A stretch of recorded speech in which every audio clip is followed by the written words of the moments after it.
Citizen necks are built like Terminator. Hey guys, it's Jeff, and I want to talk about how we build Citizen guitar necks and bass necks, how they're different than your typical neck. So I guess the first thing is I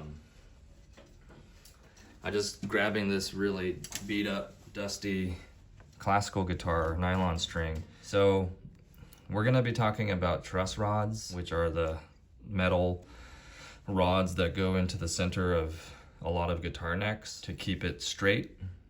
And the reason why I'm bringing this classical one up first is because most of the time they don't have truss rods. And it's because these nylon strings don't really pull that hard, and so the wood is kind of just good enough. You see, there's no way to access a truss rod because there's no truss rod. Sometimes it's in the sound hole, but this one doesn't have anything in there.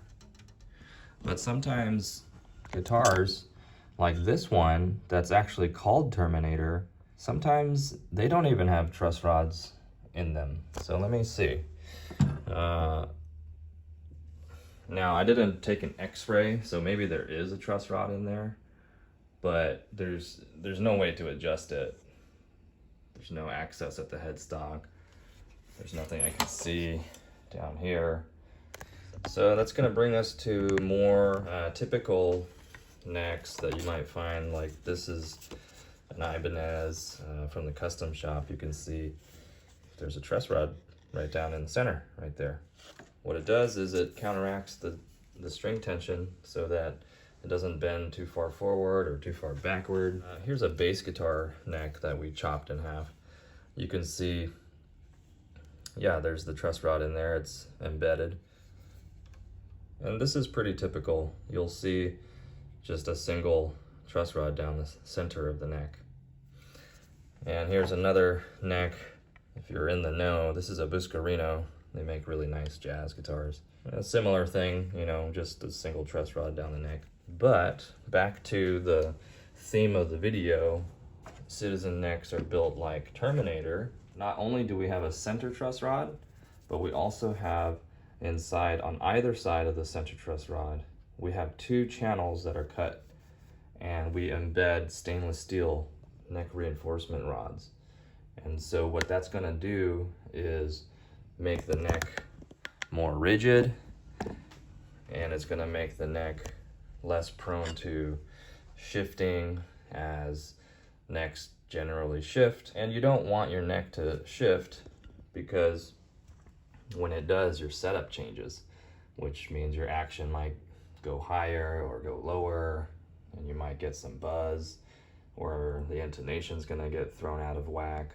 And that's why we build our necks this way, so that once you set it up, it doesn't shift. You know, things like temperature and elevation and humidity and tuning and string gauges, all of those things are going to make your neck shift a little bit.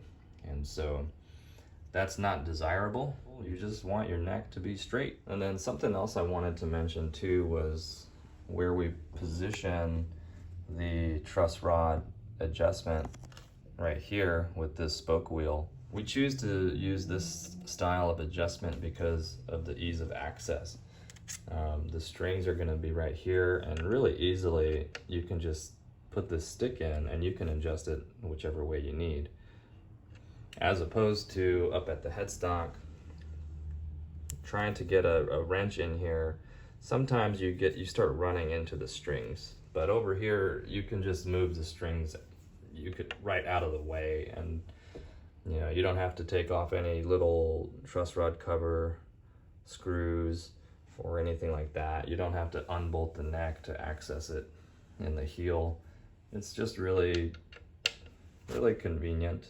This truss rod stick is not anything special. You could insert anything that fits into that hole. Say, if you don't have one of these sticks that we supply you with, maybe you could just put in an Allen wrench, right? And you could just use that. All right, hopefully this was helpful in explaining how it is that Citizen necks are built like Terminator.